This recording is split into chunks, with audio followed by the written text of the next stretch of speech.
This right here is the German Wehrmacht army. This is the Russian Red Army. And this is the freedom-loving American army, baby. And in today's video, we're going to be having all of these different factions fighting in the largest Men of War 2 battle ever. The game is actually releasing tomorrow. Link in the description below if you want to go and check it out. I highly recommend it, and coppin' this bad Larry. This video is sponsored by the Men of War 2 developers, so huge shout out to them, but I figured it would be really fun to try and break the record for the largest editor battle in Men of War 2 before the game releases. There's some competition on YouTube currently, but I think we could just blow them out of the water and have a massive battle between all three factions. So guys, let's get into it. I'll start us off by setting up the German army. A few moments later. Alright boys, here is the German forces. We have of course a lot of infantry, then we've got vehicles. Light tanks, Kubelwagons, Stugs, anti-tank guns, AA guns, Panzer IVs, we've got Tiger tanks, we also have ourselves some Panthers, just a lot of variety out here. And this doesn't even scrape the surface of the variety of vehicles that this game has to offer. So if you guys wanted to do like a vehicle and infantry troop showcase video in the future of all the different factions and all the vehicles they have to offer, let me know in the comment section below. I'd be happy to oblige. Either way, let's go ahead and set up the Russians now. The next day. Alright boys, now we got the Russian army here. So the Red Army is toting, of course, a lot of infantry, T-34s, Gazes, Su-76s. We've got some T-34-85s, we've got some KV tanks in here as well, IS-3s, just a lot of variety. Again, a lot going on here. So let's now introduce the final faction, the Americans. 2,000 years later. Alright, and here is the U.S. Army. So we've got Willys, we've got M24 Chaffies, my favorite tank of World War II. We got some Stuarts and Lees, we've got Shermans, 76 Jumbo, M4A4. We've also got ourselves some big T-29s, some Pershings, and the, I forgot, T-79? No, what kind of T is, spill the T, it's a T-95. It's a big boy. It's huge. So, yes, the Americans do have the least number of soldiers, but they do have the most elite tanks, I would say. The Russians have the most infantry and probably the weakest tanks. And then the Germans are just sort of all-arounders with good tanks, good infantry with good numbers.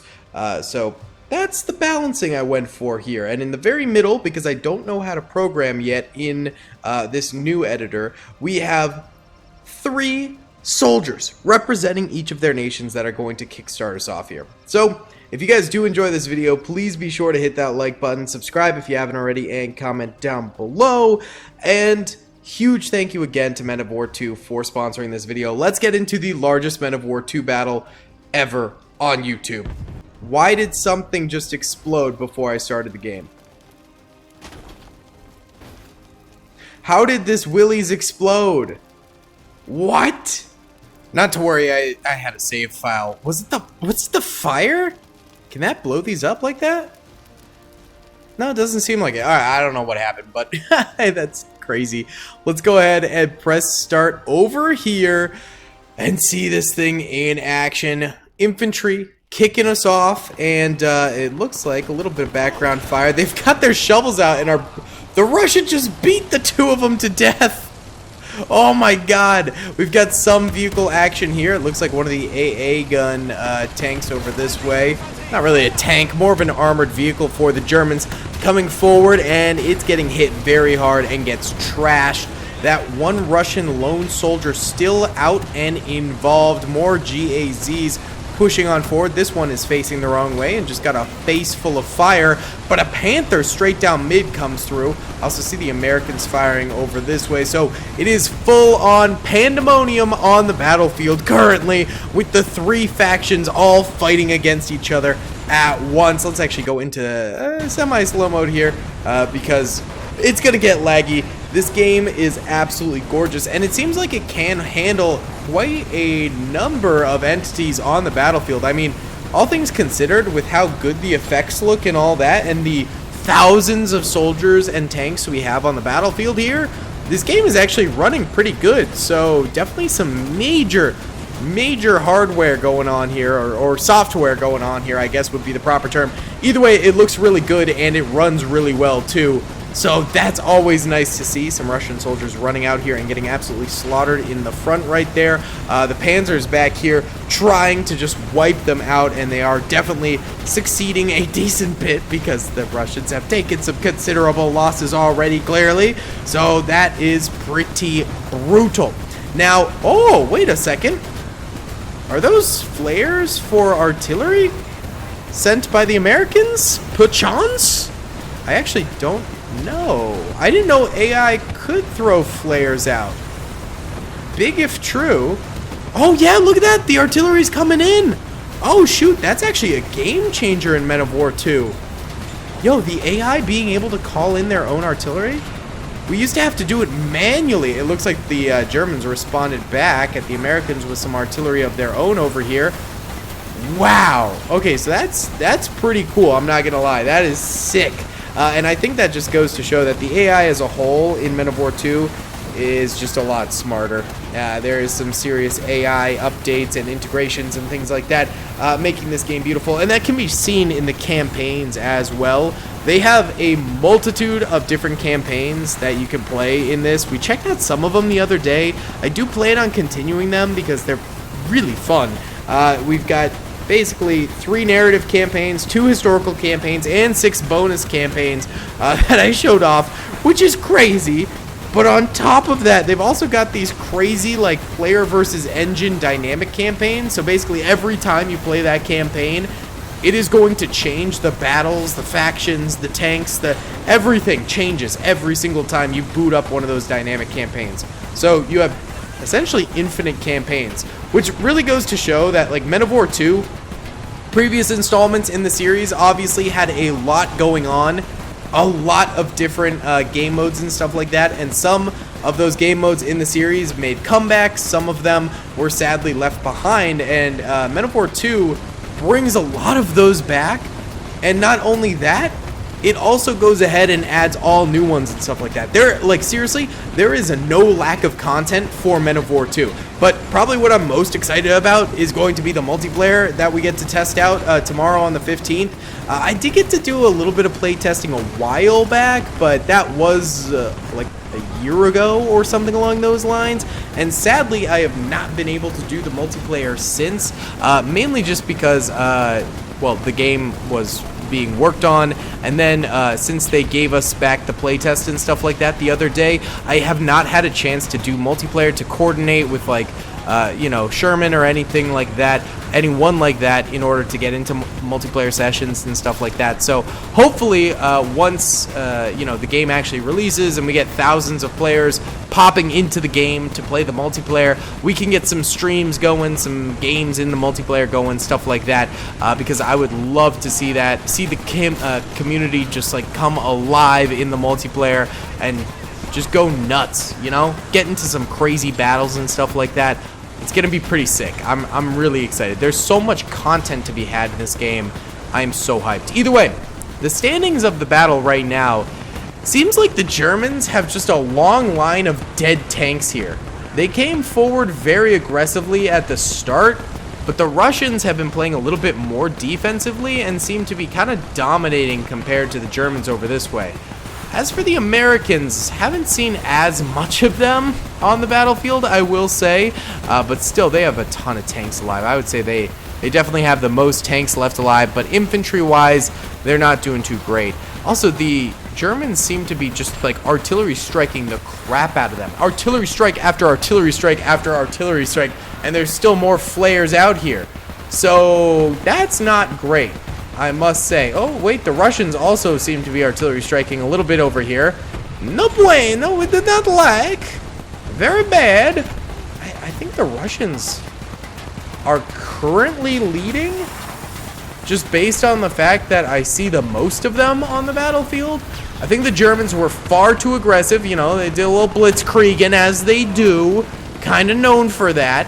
And it resulted in them getting caught between the US and the Russians at the same time, the Soviets. And so now they're kind of paying the price for that. They're not doing too hot. They've taken a lot of losses. Still got some Tiger tanks alive, and of course those things are absolute beasts. Can take out pretty much anything that's on this battlefield currently. So you never want to count out the Germans. They will make comebacks in crazy situations and stuff like that. So, you know, they can definitely come back from this. But the Russians are now just sort of moving into their territory there. And the U.S. is still having to deal with some German forces over this way. Also, the artillery strikes. It is artillery strike after artillery strike after artillery strike over here. I don't understand. Where are these all coming from? These poor American boys. It is not fun at all. So these guys are going to get probably rolled by a lot of this artillery, and a lot of their tanks, I think, have been popped by it. Which kind of leaves the Russians as the only faction to not have just crazy amounts of artillery going up against them. This Soviet Red Army has managed to get away with not having to deal with that. We do have a dead IS-3 right there. That's a pretty significant loss for the Soviet Army. But again, straight down mid here, they've got a lot of troops.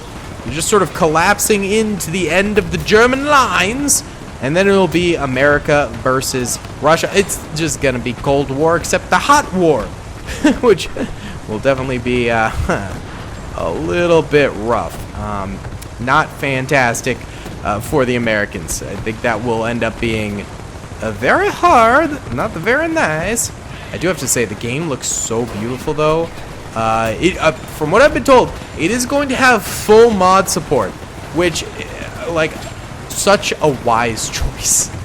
Honestly, modding in Men of War, I mean, you guys know, my entire channel is freaking modding in Men of War. It's so good.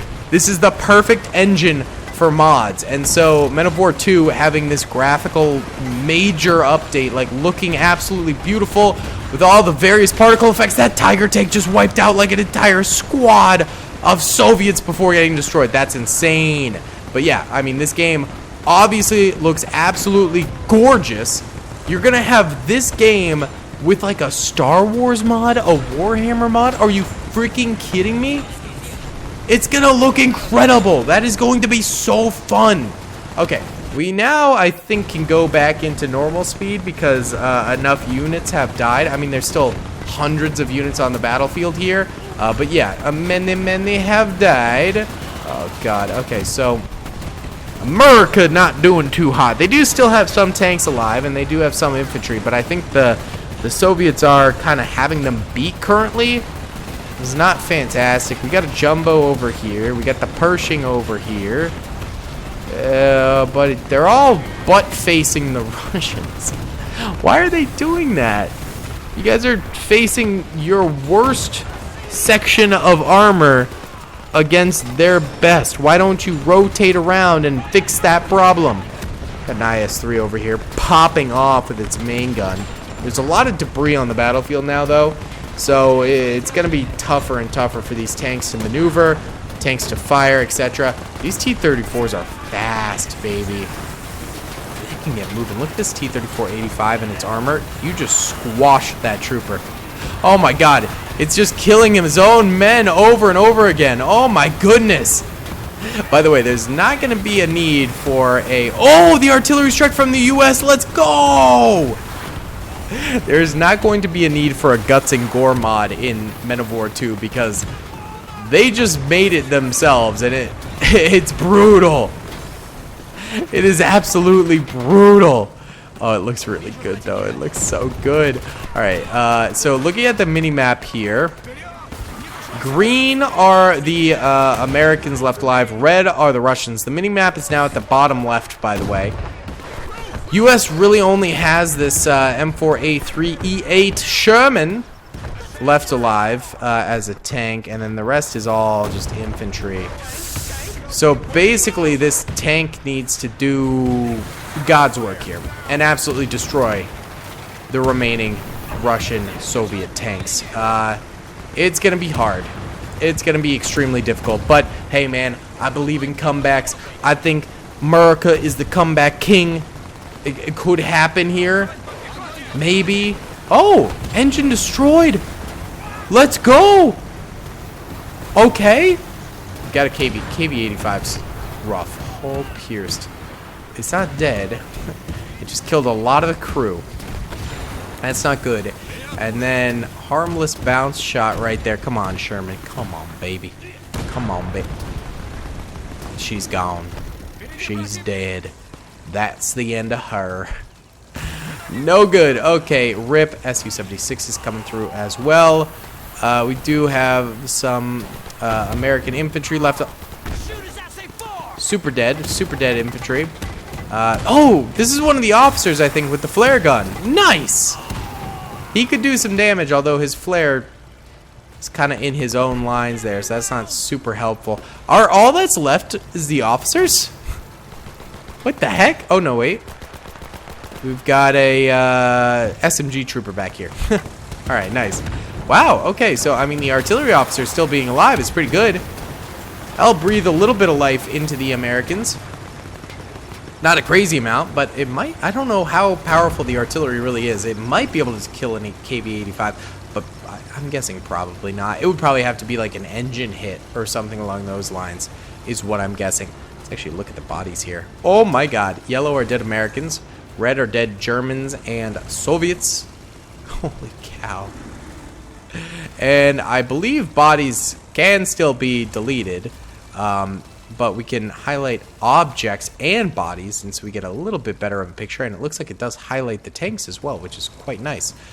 We have 4 American soldiers left alive.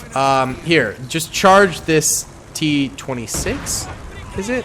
Is that what that is? T-70, my bad.